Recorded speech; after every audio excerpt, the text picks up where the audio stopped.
Let's face it, life would be so much easier and a lot more exciting if we could just use sex magic and love spells. She's into all that Wicca stuff. Come on, you cannot tell me that you haven't at least thought about it. A guy ghosts you, you can use your charms to lure him back in. He's not into you, no problem, just give him some of Elaine's Juju juice. Oh, baby, you are really wild. If he cheats on you, well, that's an easy fix. You can just hex him so that he meets a sudden and tragic death.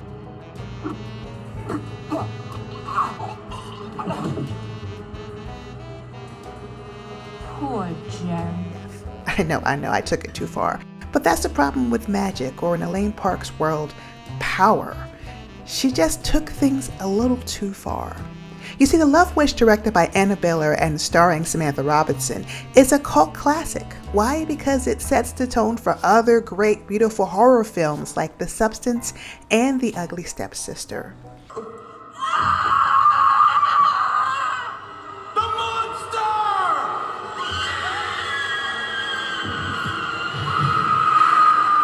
But instead of Elaine transforming into a hideous monster, she becomes a beautiful one. The Love Witch showcases the dangers of normalizing ugly behavior and how we use people and even religions to mask our own cruelty. So if you're fascinated with Elaine's spiral into lunacy, or if you're a huge fan of The Love Witch, you're going to want to watch this video. Who are you? What are you doing to me? I'm the Love Witch. I'm your ultimate fantasy. That's right. Firstly, let me just say that everyone thinks that The Love Witch is about witchcraft. They are wrong. The Love Witch is about bitchcraft. They are two totally different things. I have a crazy bitch for a daughter. What? You're not crazy. Well, if you're not crazy, then you're stupid. Which is it? Are you crazy or are you stupid? You know how hoodoo is a form of Southern magic? It has Native American magic, African spirituality, and even some European pagan influences? Well, bitchcraft is a mixture of greed, deceit, trickery, with a little bit of magic thrown in it. In truth, it's a perversion of a religion. It's a perversion of witchcraft. So I was a bad girl. Are you going to punish me? Love spells, for example, was used by ancient priestesses to not trap a man or dominate a man, but to heal and inspire him. Witchcraft has been used as a form of transcendence to get closer to nature and therefore closer to God. The whole concept of using and abusing people is simply a perversion that was passed down from the good old-fashioned patriarchy. You sound as if you've been brainwashed by the patriarchy.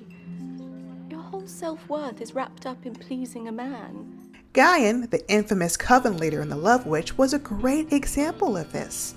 In his sick and twisted mind, he believed that he was teaching women about the power of the goddess. In truth, he just wanted to get his wet. I'm sorry, I did it again. I'm really trying to keep these videos clean for the algorithm.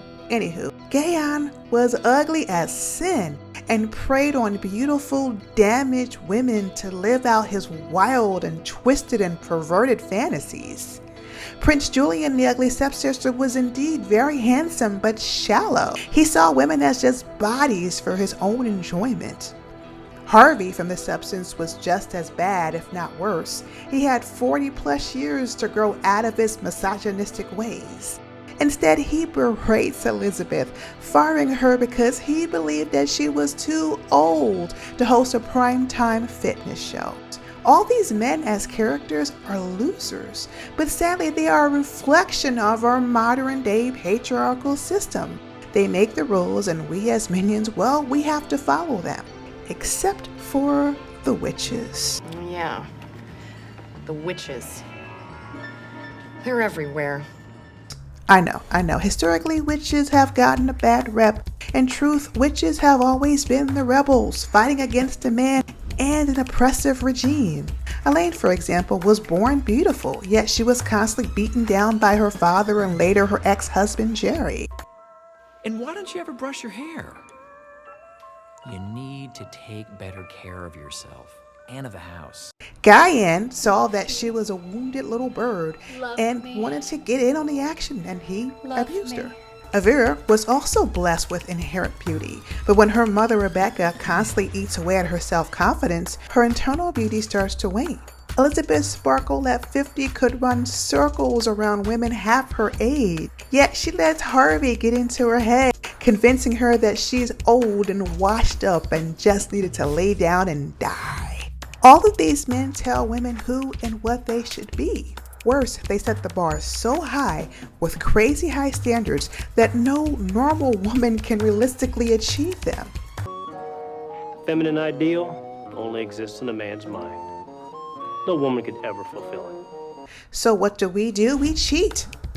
Enduring painful cosmetic procedures like Avira and the Ugly Stepsister, or worse, injecting harmful black market drugs into our bodies like Elizabeth Sparkle. They do this in an attempt to become beautiful in the eyes of their oppressor. But much like Elisa Sue, they become monsters in the process. Now, the process of creating a monster happens early on in The Love Witch, when Elaine leaves San Francisco and her murderous cult. She seems to be on the right track, moving into an apartment I would die to live in, painting pieces I would spend thousands to have. But sadly, Elaine brought all of her baggage with her, including her cunning and killing ways. Rebecca, Avira's mother, believed that she could escape poverty by marrying rich, only for her husband to kick the bucket before the ink was even dry. To make matters worse, her sugar daddy was penniless and wanted money from her.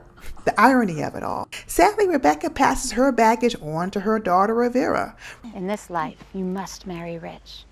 Get yourself a man who can pay for everything. Rebecca convinces her that her only salvation was to marry rich, but we all know how that turned out. Elizabeth could have retired in the south of France with a 20-year-old beau at her beck and call. Instead, she felt like she had something to prove. She had to show the world, i.e. Harvey, that she was still relevant, that she was still beautiful, that she still mattered. That this part of yourself is still worth something, that you still matter. We see this with the over-sexualization of her counterpart, Sue, who not only rocks Harvey's world, but blows the ratings out of the park. Ratings are through the roof. All of these women believe that if they can just step it up, that they're going to thrive in this patriarchal world. But are there really any winners in a rigged system? Elaine is desperate for a man and feels the need to bare her claws whenever she is within 6 feet of one. She tramples all over poor Miss Curtis, snatching her man up, Professor Wayne, right from under her. Elaine, much like Avira, can only feel whole and validated when she has a man at her side. Like Agnes, Avira's stepsister, Elaine can use her charms to bewitch a man, but sadly she can't use her charms to make him or herself happy. Why? Well, because witchcraft just leads to misery. Wayne, like Prince Julian, is tall and dark and handsome. He is everything that a woman could possibly want and more. But when Wayne pours his heart out to Elaine, she is repelled and disgusted by him.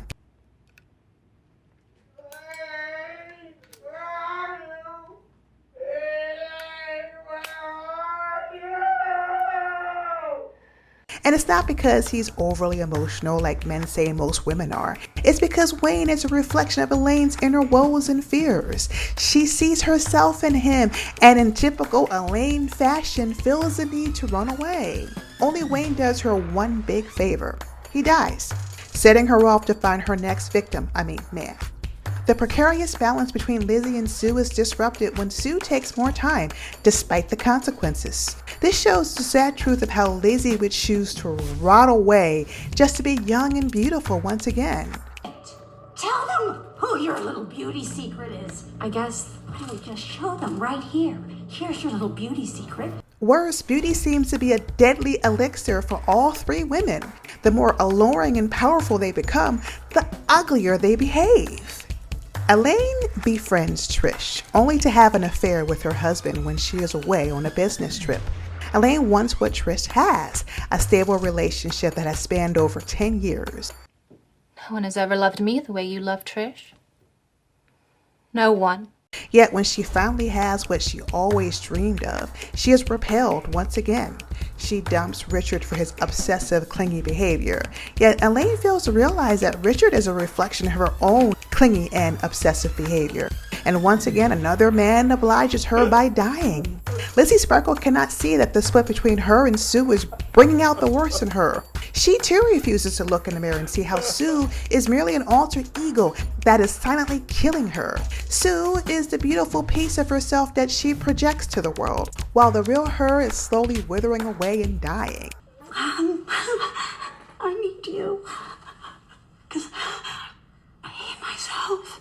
Avera consumes a tapeworm that robs her of her nutrients and her soul. Her new, thinner, sleeker body allows her to climb the political ranks of beauty, winning the respect of her dance teacher and charm teacher, but at the expense of ignoring one sister and torturing another.